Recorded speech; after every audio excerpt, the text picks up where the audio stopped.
उन श्री राधा रानी के नैनों में जितनी करुणा है उतनी दुनिया में कहीं किसी स्थान पर नहीं है। ब्रज रसिक कहते हैं कि श्री राधा रानी के नेत्रों से करुणा बरसती है, झरती है, और उस करुणा की बारिश में जो भीगना चाहे वो उन चरणों में जाकर के बैठ जाए। खुद श्याम सुंदर उस करुणा की बारिश में भीगते रहते हैं।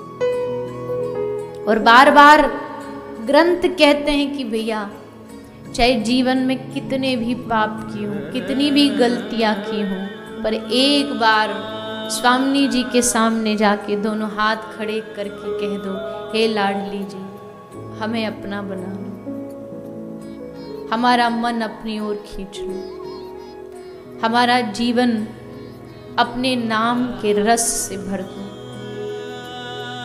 क्योंकि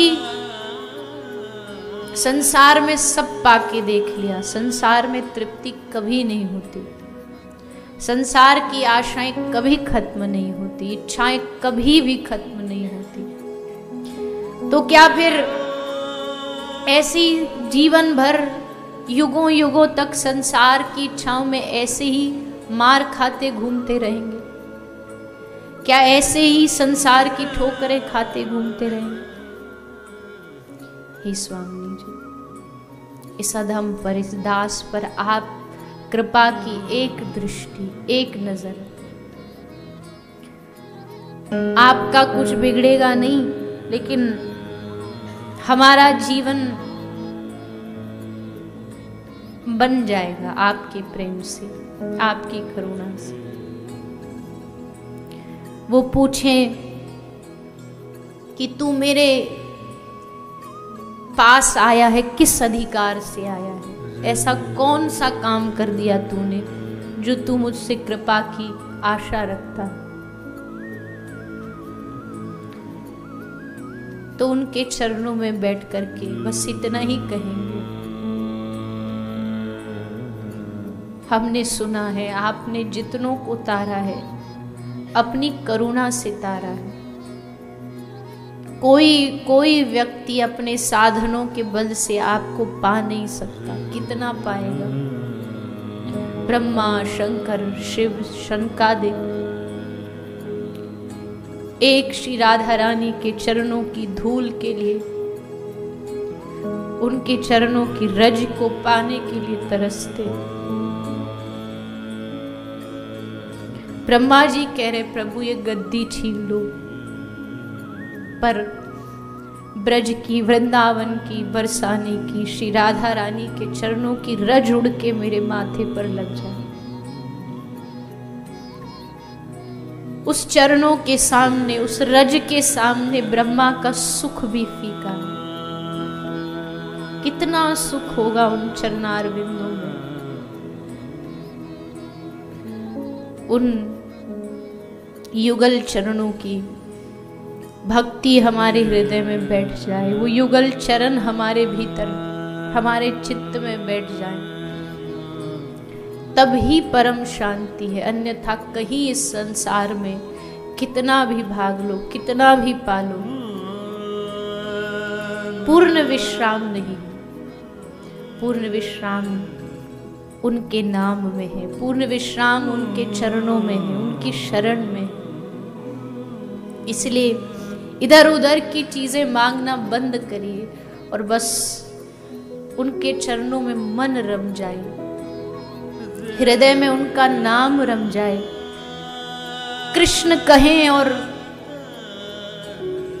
कृष्ण कहते रोम रोम खड़ा हो जाए, राधा बोले और राधा बोलते ही कंठ रुध जाए।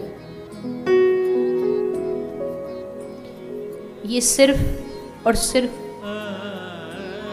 उनकी कृपा से संभव है।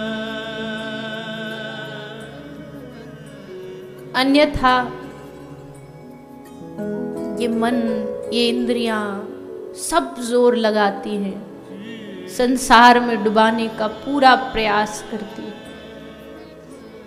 एक तरफ माया खींच रही है और एक तरफ जीव भाग करके कोशिश कर रहा है कि उनके चरणों की प्राप्ति हो जाए।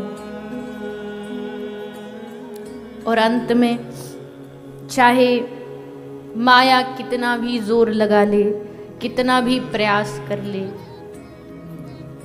जीत हमेशा उनके चरणों की होती है। माया कहाँ जीत पाएगी उनके चरणों के सामने, धराशायी हो जाती है माया। जब जीव सब छोड़ देता है उनके हाथों। हे स्वामी जी, हम पर कृपा करें।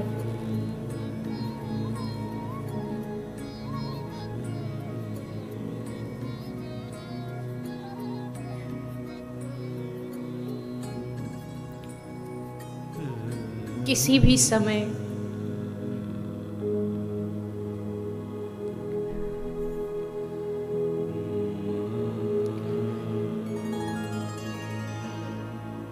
कोई भी क्षण ऐसा ना बीते जिस क्षण में आपका स्मरण ना हो, आपकी याद ना हो।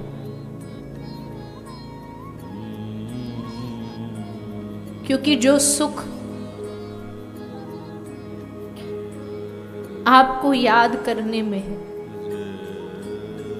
जो आनंद एक बार बस आपकी छवि को अपनी आंखों में बसाकर आपको निहारने में, आज जो सुख आपके प्रेमियों का, आपके जनों का संग करने में, वो कहाँ मिलेगा संसार।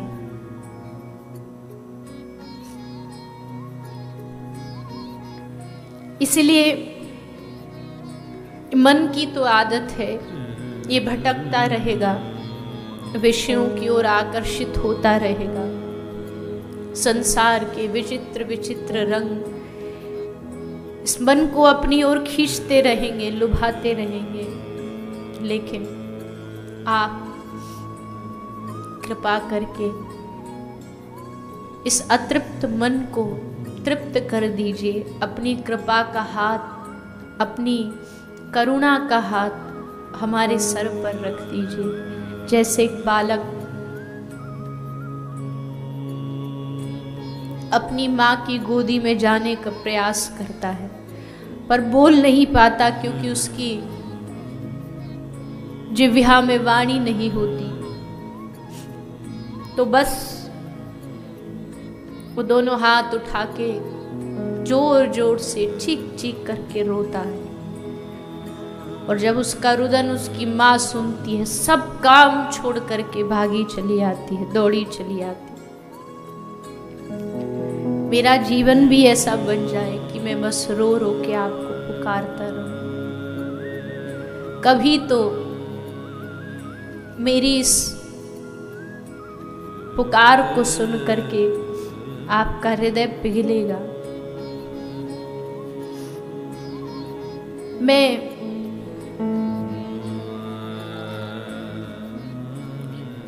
भक्त कहता है, मैं बरसाने की उन सीढ़ियों पर पड़ा पड़ा चीख चीख करके राधा राधा राधा पुकारूं, तो एक ना एक दिन श्री राधा रानी पूछेंगी, ये कौन बावरा चिल्ला रहा है, ये कौन पागल रो रहा है। और तब आपकी दृष्टि हम पर पड़ेगी, आपकी नजर हम पर पड़ेगी। कभी तो किसी क्षण तो आते जाते आप हमें निहारोगी, आप हमारी ओर देखोगी।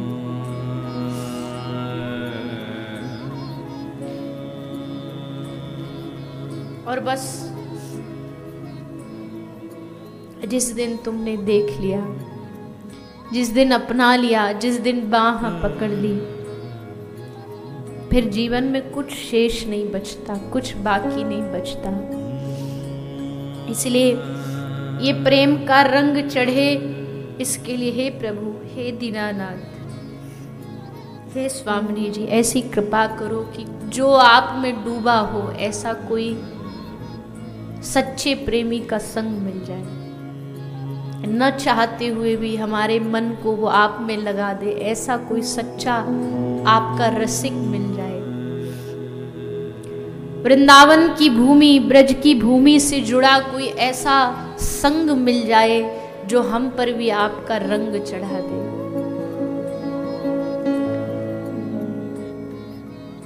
ये रंग जब चढ़ जाता है, जो मस्ती चढ़ती है, जो आनंद चढ़ता है, हमें चढ़ी तो नहीं पर जिन पे चढ़ी उनको देखते हैं तो लगता है क्या जीवन है, कुछ नहीं, अगले पल का भरोसा नहीं, अगले क्षण में जीवन में उनको खाने को रोटी भी मिलेगी कि नहीं ये भी नहीं पता। रोटी भी मांग मांग के घर घर जा कर के खाते हैं, लेकिन उनकी मौज, उनका जीवन का आनंद देख के लगता है कि सब कुछ तो इन्होंने ही पाया है। हम सब पा कर के भी अधूरे रह गए और वो कुछ ना पा कर के भी सब पा लेते हैं। इसलिए हे स्वामिनी जी, आप हम पर कृपा करिए। कृपा बहुत प्यारा शब्द है, बहुत प्यारा शब्द है। क्यों? क्योंकि भक्त के जीवन की आशा ही इस पर टिकती है कि कृपा होगी, कृपा होगी, कृपा होगी, एक ना एक दिन कृपा होगी। हम जितना उनका ध्यान करेंगे, जितने उनको याद करेंगे, तो उधर से हम पर एक ना एक दिन कृपा बरसेगी। और इसीलिए उनका नाम भी बरसाने वाली है कि जो कृपा भरपूर बरसा दे सब पर, बिन सोचे समझे। कहते हैं जैसे नंद महोत्सव होता है, तो उस नंद महोत्सव में जब टॉफियाँ फेंकी जाती हैं, जब सामान दिया जाता, तो उसमें कोई देखा नहीं जाता कि भाई किसकी योग्यता है, किसकी नहीं है, किसकी पात्रता है, सबको दिया जाता, सबको बांटा जाता। उल्लास में जब आदमी भर जाता है, हर्ष में जब भर जाता है, तो सामने नहीं देखता। वैसे ही जो श्री राधा रानी है, ये ब्रजमंडल में, वृंदावन में हमेशा उल्लास में भरी होती है, हर्ष में भरी होती है। जो आता है उस भूमि पर उसको भर भर प्रेम लुटाती है, भर भर प्रेम देती है। योग्य अयोग्यता नहीं देखती कि भाई ये इसके योग्य है कि नहीं, बट देती है, देती है, लुटाती है, लुटाती है।